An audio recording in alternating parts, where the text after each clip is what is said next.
Magandang araw! For today's video ay samahan nyo nga kami mag-ihaw ng isda. Agad-agad ngang gumawa ng ihawan si mama sa labas. Maganda kasi ang panahon ngayon. Tirik ang araw at malamig ang simoy ng hangin. Maraming saging are waving. Grabing laki ng mga kalabasa. Tara po, samahan nyo kami. Maganda araw! Maganda araw! Dinibayan naman sa amin ay iba't iba makikita mong halaman at gulay. May prutas, singkamas, talong at mani.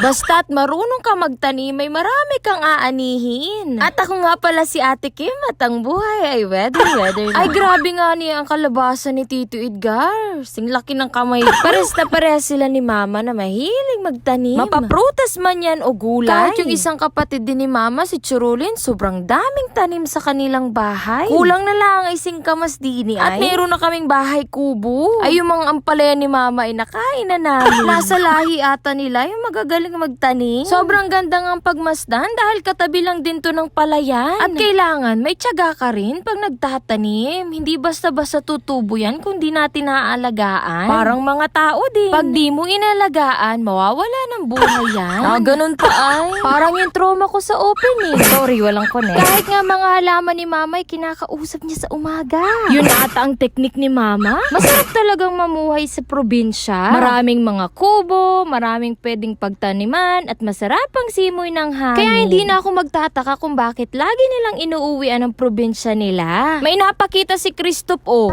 Kabalasa ere! Ay ano pa, lakas si paulit. Kabalasa ito!